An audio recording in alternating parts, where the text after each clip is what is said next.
지금 같은 경우에는 서울의 핵심지 같은 경우에는 가격이 오를 수밖에 없다라는 거죠. 오를 수밖에. 네, 그러니까 2023년까지요? 네.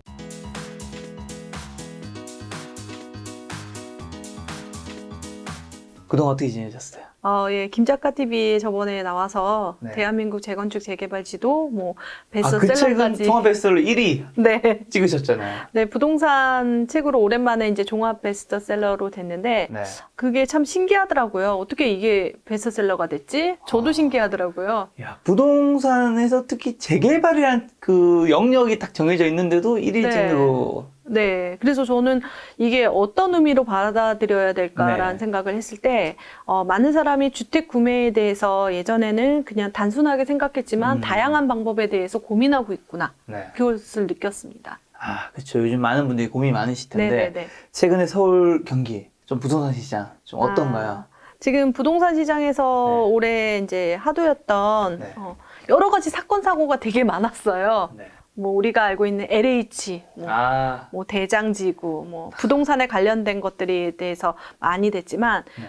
이거 하나로 다 덮어진 것 같아요. 뭘요? 대출. 우리가 이제 집을 살 때 여러 가지 방법으로 사는데 이제 네. 뭐 갭을 끼고 갭 투자를 한다거나 그때 네. 이제 돈이 들어가는 거고 대출은 필요 없는 부분이죠. 네. 대출이 가장 필요한 사람들이 바로 무주택자, 실수요자들이었는데 네. 그 중에서도 전세자금 대출이라든지 그다음에 주택담보대출에 대해서 약간 예전과 다르게 이제 규제가 들어오다 보니까 시장 자체가 정말 얼음이 딱 됐었어요.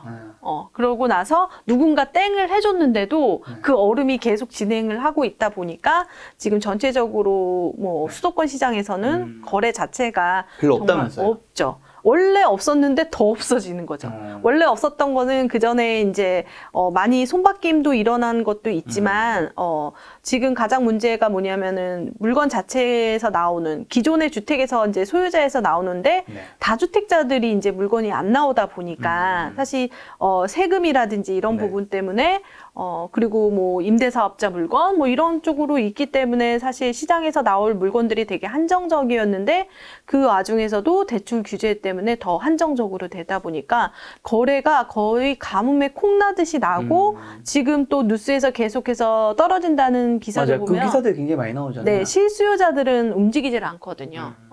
그래서 지금 왜냐하면은 사기 전에 그렇게 생각하는 거죠. 좀 더 오를 만한 게 뭘까라는 생각을 하니까 좀 더 올랐으면 좋겠다라는 생각을 하고 집을 사게 되는 거거든요. 그러니까 그 수요와 공급에서 이제 매도자 측면에서는 조금 싼 듯 사고 그다음에 매수자는 조금 비싼 듯 사는 게 원래 부동산 시장이에요. 그런데 그 비싼 듯이 사는데 더 내가 꼭지를 잡는 게 아닐까. 지금 떨어지면. 그리고 그 전 거래보다 조금 낮게 이제 매수가가 나오다 보니까 네. 매매가가 나오다 보니까 사람들이 조금 정지되어 있는 상태인 것 같아요. 실제로 뉴스 같은 거 보면 굉장히 뭐 하락 매물이 뭐 이렇게 얘기 많이 나오던데 네. 그건 사실인 거예요? 어떻게 네, 봐요? 사실이에요. 사실인데 거기서 조금 오픈해서 봐야 되는 거죠. 이게 진짜로 가격이 떨어질 것 같아서 매도자가 내놨는가 네. 아니면 어떤 특수한 물건인가. 그 부동산에서는 조금 특수한 물건들이 있거든요. 단기적으로 매매해야 되는 물건, 뭐 상속이라든지 증여라든지 네. 아니면 지금 뭐 비과세 네. 요건이 있다거나 그리고 최근에 또 하나가 추가된 게 뭐냐면 청약에 당첨이 되면 기존 주택을 처분하는 조건이 한 2년 전에 생겼었어요. 네. 그러다 보니까 그걸 처분해야 되는 네. 꼭 처분해야 되는 이유를 가진 물건들이 많으면 또 가격이 떨어지게 되는 거죠. 그래서 그런 뉴스들을 보게 되면은 실제적으로 그게 어떻게 이제 자전 거래인지 네. 진짜 어떤 특수한 건지 조금 살펴봐야 되는 거죠. 요즘에 좀 정체돼 있긴 하지만 어쨌든 대한민국 부동산은 굉장히 많이 올랐잖아요. 네, 제가 한번 조사를 한번 해봤어요. 네. 그 문재인 정부가 17년 5월에 출범을 하고 나서 네. 이제 딱 5년이 됐잖아요, 거의. 이제 그래서 이제 봤을 때 정말 어마어마한 상승이 있었더라고요. 그러니까 적어도 3배 이상은 올랐다. 그러니까 3억이 9억 가고 5억이 15억 가는 시장이 되는 데가 있거든요. 또 이렇게 말하면 우리 집은 안 올랐는데 평균적으로 얘기를 하는 겁니다. 평균적으로. 그래서 두세 배가 올라온 시장이 된 거는 맞습니다. 여러분들이 이제 시장에서 보면은 우리 집만 안 올랐다라고 하지만 실제적으로는 많이 올랐죠. 그런데 그 오름이 항상 같은 것만 오르지 않았다라는 거죠. 제가 연도별로 살펴봤을 때는 2017년도 같은 경우에는 서울이 집중적으로 올랐습니다.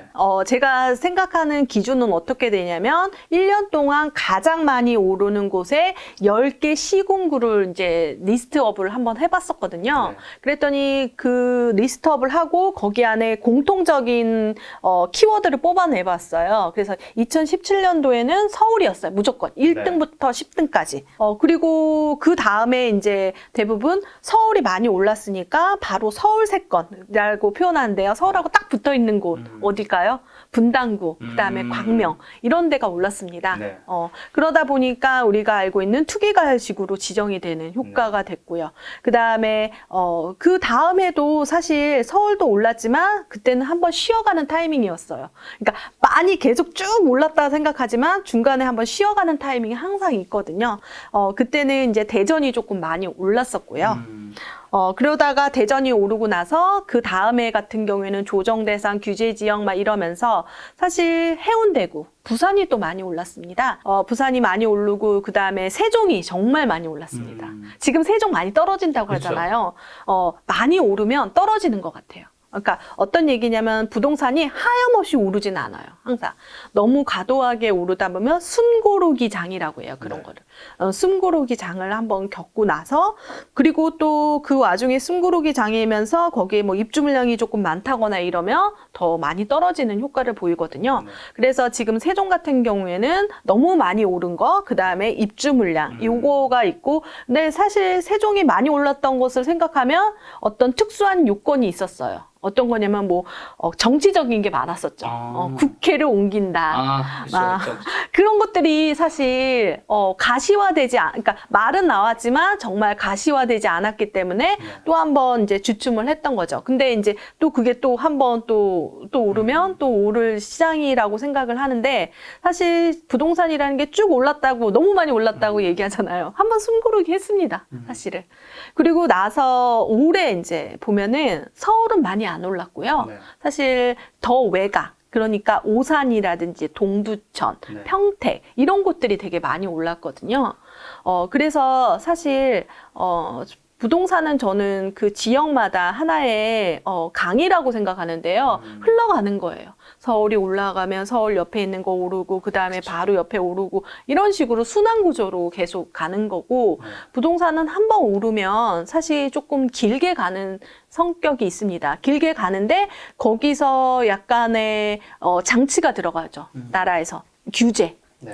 근데 그 규제바를 들어갔나? 라고 생각을 하면 5년 동안 규제가 진짜 많이 나왔잖아. 20몇 안 번. 먹히지 않았나요? 이걸 보면 이 데이터를 보면 안 먹혔어요. 그래가지고 안 먹힌 게 아니라 또 그러니까 부채질한 거 같은 느낌이 규제 드는데. 지역을 다 피해 다니는 거죠. 다 피해 다녀가지고 지금 그 올해 만약 상승했던 거 보면은 비규제도 있었고요. 그리고 뭐 우리가 알고 있는 공시지가 1억 언더. 그거 공시지가 1억 언더는 왜 그렇게 나왔냐면 취득세 때문에 그게 나온 거잖아요. 취득세 중과 안 받으려고. 그러니까 규제를 다 피해서 어떻게든 찾아내더라고요. 그래서 어떻게든 찾아냈던 그 상품들이 올해 정말 많이 올랐던 거죠. 그래서 사실 몇 년 동안 이렇게 올랐다고 해도 오름을 내리고 하면서 다른 지역으로 다른 상품으로 이렇게 갔던 것 같아요. 지난 5년 동안 굉장히 많이 오른 거잖아요. 네, 그렇습니다. 평균적으로 봤을 때는 엄청 많이 올랐네요. 이렇게 많이 오른 거는 뭐 유동성이 많이 풀려서 그런 건가요? 아니면 뭐 규제가 많으니까 계속 다른 것들 하다 보니까 더 오른 건가요? 유동성은 진짜 많다는 걸로 느껴지는 게요. 사람들이 돈이 정말 많더라고요. 보면 또 나는 없는데 또 그렇게 얘기하시는데 맞아. 투자자들 같은 경우에는 우리가 이제 예전과 다르게 주식 시장에서도 사실 그리고 비트코인 시장이라든지 이런 시장에서도 사실 그때 돈을 버신 분들이 그것으로 인해서 부동산 그건 동산이잖아요 사실. 네. 근데 부동산을 또 매입하시는 분들이 상당히 우리가 생각했던 저축을 해서 집을 산다 네. 이런 게 아니라 다른 유동 자금으로 많이 산다.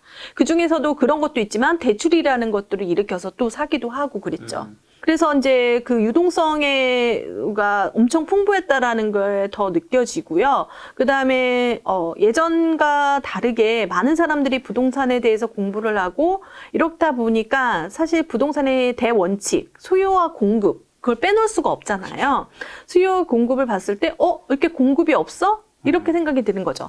문재인 정부 초기 때 당시에는 그런 얘기가 있었잖아요. 공급은 풍부하다.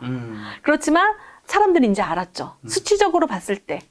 그리고 서울 같은 경우에는 정말 내년이나 내후년도 정말 없거든요. 없다면서요? 없거든요. 그러니까 이게 어떻게 받아들여야 되는지, 그러니까 수치적으로 너무나 많이 보이다 보니까 더 내 집 마련이라든지 이런 게 더 가속화된 거죠. 그러니까 사실 생애 주기별로 이제 집을 사는 경우가 많잖아요. 네. 대부분 이제 결혼을 하거나 아이를 낳거나 이렇게 되는데 20대, 30대 그냥 이 주택 시장에 진짜 많이 들어왔다는 게 느껴져요. 그전 같은 경우에는 집에 대해서 관심이 없어야 될 사람들이 더 들어와다 보니까 만약에 수요가 원래 공급이 뭐 10이었고 수요가 10이 돼서 이렇게 맞춰가지고 갔는데 공급은 5로 줄어들었는데 수요는 10이 원래 이제 생애 주기별로 10이어야 되는데 그러니까 수능 보는 애들이 정해져 있고 고3이 정해져 있는데 갑자기 고3 애들이 뭐 고1, 고2 애들이 고3 막 수능 보듯이 갑자기 이 10이 20대고 30이 된 거죠. 그러다 보니까 더 많이 폭발적으로 그러니까 수요가 되게 증가한 게 그게 가장 큰 것 같아요. 그런 것들을 저는 이 부동산 시장에 있으면서 정말 많이 느꼈습니다. 요즘에서 20대, 30대 관심 많고, 하물며 저희 아들이 이제 10대인데도 네. 부동산 벌써? 관심이 가져요.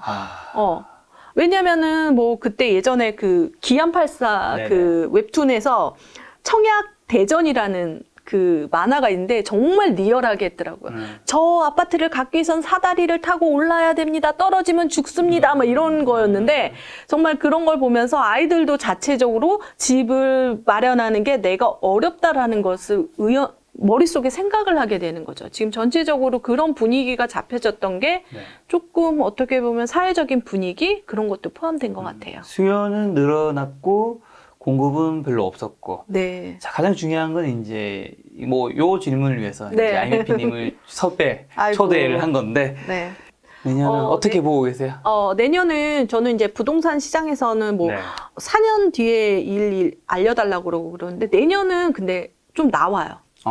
왜 나오냐면 어디까지 나오죠 지금은? 저번에 보셨을 때는? 지금 봤을 때는 2년 정도는 나옵니다. 2022년, 2023년까지. 네, 나오긴 하는데요. 그것은 아까 대원칙인 수요와 공급. 그렇죠. 공급으로도 판단이 되는데 네. 우리가 지금 다 오른다고 생각을 했지만 사실 우리 대한민국 전체가 그러면 다 올라야 되는 거 아니야? 라고 하지만 지금 떨어지는 지역도 있습니다.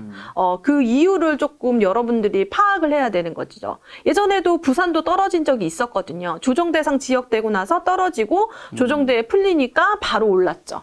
그런 이유에 대해서 생각을 하게 되면은 사실 전체적으로 전국 단위로 봤을 때 오를 지역도 있고 내릴 지역도 있는 거예요.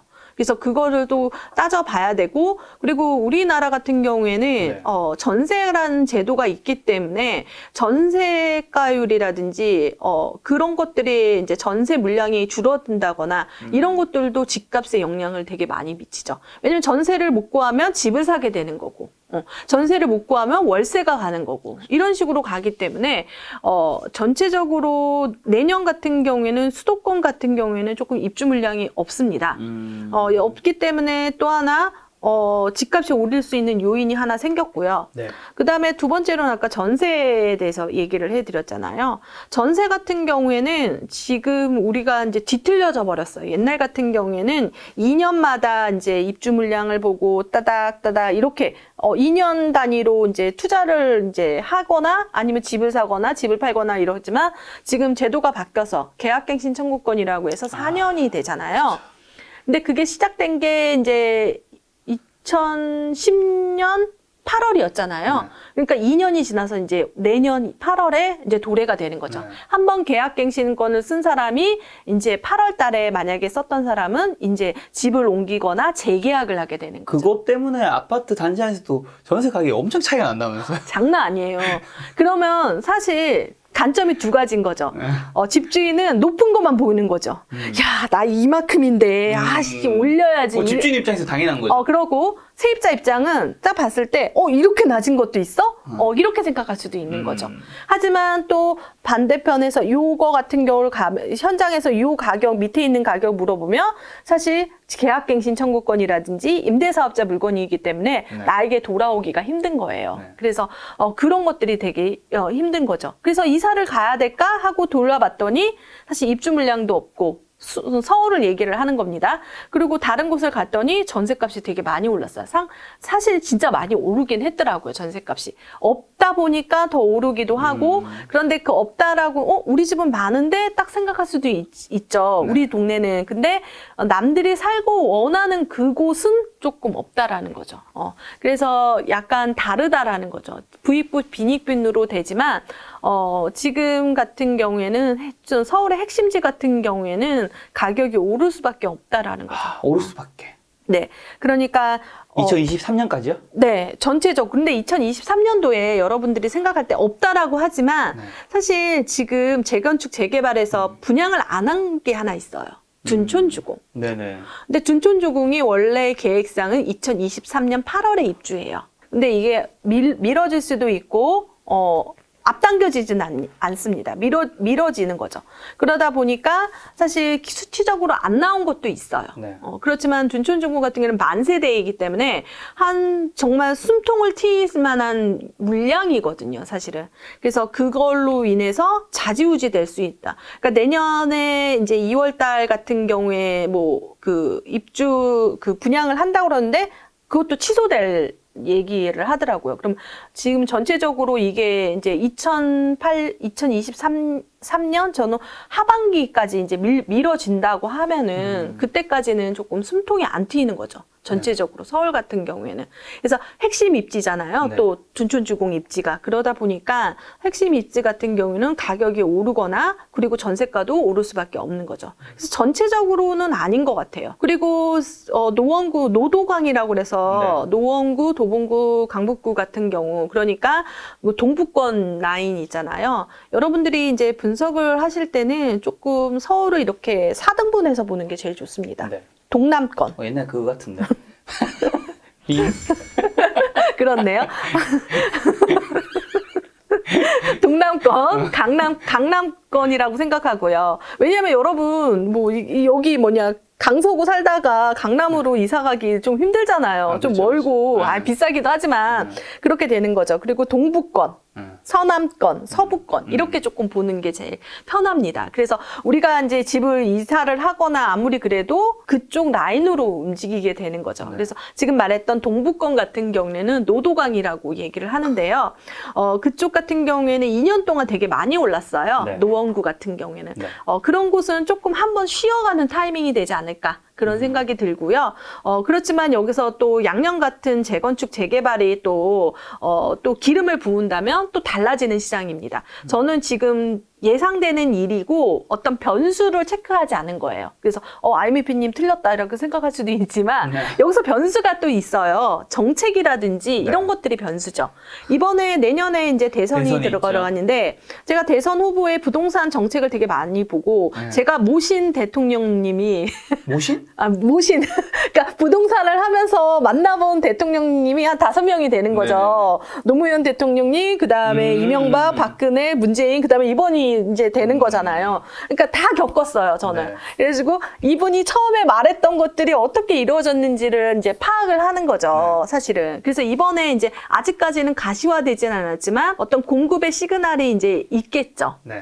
그리고 여기서 보면은 2023년까지는 예상이 돼요, 라고 얘기하지만 그 이후에는 또 3기 신도시, 또 입주에 대해서 또 생각을 할 수가 있는 거죠. 하지만 우리가 생각했던 그 신도시의 모양이 조금 3기 신도시 신도시는 다를 것 같아요. 어떤 얘기냐면 우리가 보면은 네. 3기 신도시, 그러니까 신도시 같은 경우에는 분양이 있는 거죠. 네네. 입주를 해서. 그런데 지금 보면은 우리가 다른 그 임대차 시장에 다른 변종이 있는데 그게 공공임대입니다. 그런 것들이 많이 포지션 된다면 또 분양이 줄어들게 되고 그리고 지금 같은 경우에는 사실 확정적인 그 신도시들이 대부분 완벽하게 되진 않아요. 축소되죠, 대부분. 그런 거 축소가 어떻게 되고 3기 신도시를 이제 보면은 두 분 대통령이 다 찬성. 되게 열심히 계속 그 유지를 받고 하겠다라고 얘기는 하시는데 어떤 모습인지는 아직 나오지는 않기 때문에 그 모습까지 지켜봐야 된다는 거죠. 그래서 사실 3기 신도시까지 입주 전이니까 23년까지는 서울하고 수도권 같은 경우에는 아직 모자르는 시장이다라고 생각이 듭니다. 그러면 향후 2년 동안은 좀 더 오를 네. 근데 상승폭이 뭐 그렇게 큰 그렇죠. 그건 아니겠죠? 그건 아니고요. 네. 그러면 내가 예전처럼 정말 상승폭 너무 크게 해서 내 집 마련해야겠다. 그러시면은 힘들어. 안 돼요. 상승폭이라는 건 항상 예전에 엄청 오르잖아요. 그러면 그 다음에는 그만큼 상승폭까지 못 오릅니다. 항상. 그러니까 그것을 염두에 둬야 되고, 네. 지금 같은 경우에는 시장에서 거래될 수 있는 물건 자체, 정말 순수하게 실수요자들이 살 수 있는 물건 자체가 정말 귀하기 때문에. 왜냐하면은 미리 이제 새겨서 사야 된다거나 이런 것들이 문제가 있기 때문에 사실 집을 사서 이사하는 것 자체가 조금 힘든데 물건도 없는데 그것을 울며 거저 먹기로 하다 보니까 지금 계속해서 신고가는 나오는데 네. 집값은 떨어진다는 거. 그렇게 되는 것 같아요, 항상. 자, 지금 신고가는 나오는데 뉴스에는 이제 떨어진다는 게 같이 공존하는 거잖아요. 네, 되게 신기하죠. 그러니까 어떻게 보면 또 이 유튜브를 안 보고 뉴스나 이런 걸 많이 접하시는 분들이라면 집값이 좀 떨어지나 보다. 지금 나는 기다려야겠다. 이런 생각을 할 수 있는데 그렇게 좀 받아들이면 안 된다라는 건가요? 네네. 그리고 부동산 뉴스는 네. 현장하고 항상 늦어요. 현장하고 항상 늦다라는 건 뭐냐면 현장에서 일어나는 일들이 그 발현이 돼서 신문 기사에 나오는 경우가 많아서 그쵸. 그 시간 간격이 조금 다릅니다. 그쵸. 떨어진대 하고 갔더니 오를 수도 있고요. 올랐대 하면서 떨어질 수 있는 경우는 별로 없지만 아무튼 그렇게 조금 신문 기사보다는 현장을 가서 물어보는 게 제일 좋다. 그러면 사장님 여기 조금 떨어졌는데 저 사고 싶다고 그렇게 얘기하면 사장님은 안 떨어졌는데요? 이렇게 얘기하시는 분들도 있을 거예요. 그런 지역도 있고 다른 지역도 있다라는 거죠. 그 다른 지역 중에서는 그런 물건들이 많이 나올 지역은 어디일까라는 생각을 하게 되잖아요. 물건이 많이 나올 지역 같은 경우에는 매도한다는 거잖아요. 매도를 하는 이유 중에서는 1주택자가 매도를 하는 이유는 갈아타는 수요. 그쵸. 그렇게 되니까 그 지역보다 높은 곳을 가기 위해서 갈아타는 거지 낮게 가지는 않잖아요. 보통은. 네. 그렇기 때문에 조금 갈아타는 곳이 갈아타고 싶어하는 사람들이 어디일까라는 생각을 한번 해보고요. 그럼 물건이 나올 수밖에 없죠. 지금 최근에 비과세 같은 거 12억 구간으로 오르다 보니까 지금 사실 9억에서 이제 기다리고 계셨던 분이 이제 12억이 정말 되면은 매도를 타이밍을 한번 하려고 하는 생각을 하고 계시는 분들이 있어요. 네. 그리고 또 하나 투자자들이 많이 들어갔던 데죠. 사실 이번에 종부세 같은 경우에는 엄청 많이, 그러니까 특히 법인 같은 경우에는 정말 두들겨 맞은 셈이거든요. 그래서 지금 대부분 주변에 있는 법인 투자자들 같은 경우에는 물건을 내놨다라고 얘기를 합니다. 그래서 법인 투자자들이 투자를 많이 했던 곳이라든지 그런 곳들은 이제 또 물건이 나올 가능성이 높은 거죠. 그래서 그런 것들은 지방, 그러니까 아까 얘기했던 공시지가 1억 언더. 네. 그런 지역에서는 조금 물건 자체가 나오고. 그렇죠. 거기 같은 경우에는 다시 좀 더, 올랐어? 그러면 나 다른 곳으로 가려고 하는 수요가 또 생기는 거죠. 그래서 예전에 지금 많이 이제 소액 저가 물건 같은 경우에는 매도 물건이 많이 나올 것 같고, 거기서 잘 해결해서 매도해서 오면 좋지만, 또 거기서 보면은 그 물건을 사는 사람들이 또 문제가 이번에 또 발생되는 게 완전히 연결되는데, 내년 1월부터 DSR이라는 규제를 생겨요. 네. DSR 같은 경우에는 모든 대출을 총량을 해가지고 소득 대비 이제 하게 되는데 사실 예전 같은 경우는 규제 지역만 있었는데 이번에 비규제, 그러니까 전국이 해당이 됩니다. 그러니까 집을 살 때 소득이 없으면 집을 주택담보대출이 거의 안 나온다는 거죠. 소득이 없으면 안 나왔지만 그런데 뭐 다른 뭐 대출을 써가지고 했던 사람들, 그러니까 신용대출이라든지 네. 마이너스 통장이라든지 이런 것들 썼던 사람들은 또 주택담보대출의 총량이 줄어들어 보니까 우리가 처음에 주택을 살 때는 대출을 일으키는데 그거를 못하는 사람들은 또 주저하게 되는 시장이 되는 곳도 있을 거라고 생각합니다. 근데 요즘에 보면 유튜브에도 뭐 교수님이라든가 이제 또 다른 전문가분들이 하락 관련된 얘기를 하는 것들도 요즘 좀 많이 나오더라고요. 작년 말이라든가 올해 초에는 하락 논자를 외치신 분도 있었는데 어느 순간 상승 분위기가 계속 가면서 이제 많이 좀 사라지셨다가 요즘에 좀 많이 생기시던데 그분들의 의견을 아마 당연히 이제 IMF 저자님도 보신 적이 있을 텐데 네. 그 의견들은 뭐 다 틀린 건가 아니면 그 아니요, 중에서는 그거는 아닌 것 어떤 같아요. 의견들은 진짜 그렇게 될 수 있는 부분들이 있는 건가요? 그 하락이라는 의미가 네. 어떨 때 느껴지냐면 너무 많이 올랐을 때 주춤하는 것도 하락이라고 생각하시는 경우도 있는 것 같고 진짜 가격이 빠져서인데 가격이 얼마만큼 빠질까 그런 생각을 하잖아요. 네. 저는 좀 수치적으로 생각한 게 딱 하나 기준점이 있는 네. 게 뭐냐면 우리가 지금 분양가 같은 경우는 주변 시세보다 엄청 싸게 나오잖아요. 그러니까 사실 위례 같은 경우에는 분양가의 뭐 70%에 나올 때도 있었고요. 그 다음에 뭐 반값 아파트면 50%로 나오는 거잖아요. 그럴 때 청약 경쟁률을 보는 거죠. 사람들이 네. 얼마나 떨어졌을 때까지 살 수 있을까? 막 이런 생각을 하게 된다면, 저 정도면 내가 사지. 이런 것들도 있거든요. 그래서 어떤 퍼센테이적인 것들도 필요한 것 같아요. 너무 많이 올랐을 때는 또 조절이 되는 거죠. 지금 세종시장이 그렇습니다. 그리고 아까 12억 구간이라든지 세종 자체는 이제 사실 그전에는 뭐 다주택자라든지 비규제 시절 때 네. 파리 대책 전에 이제 받았던 사람들은 다주택자니까 비과세 구간이 아니었지만 사실 파리 대책 이후에 입주했던 물건들이 분양받았던 게 지금 2년이 다 도래돼 가지고 다시 이제 시장에 나올 타이밍이거든요. 네. 그러다 보니까 그렇게 비과세로 갈아타는 물건들이 합쳐진 거예요. 아까 제가 세금에서 비과세 이렇게 되는 거잖아요. 네. 그러다 보니까 물량도 이제 자체적인 구축 물량도 쌓이고 입주 물량도 쌓이다 보니까 떨어지게 되는 거죠. 어떻게 보면은 가격이 되게 많이 올라서 네. 정체되는 그런 구간도 있고 국지적으로도 물량이 많다 보니까 또 이렇게 떨어지는 곳도 있다라고 생각해요. 저는 다 오른다. 이때까지 대한민국 시장에서 다 전체적으로 다 오르지 않았거든요. 아까 지금 17년도에 서울을 올랐을 때 네. 올해 많이 올랐던 오산은 떨어졌었어요. 그러니까 좀 저는 뭐 전체적으로 얘기할 수는 시장을 네. 전체적으로는 얘기할 수 없다라고 네. 생각을 들어요.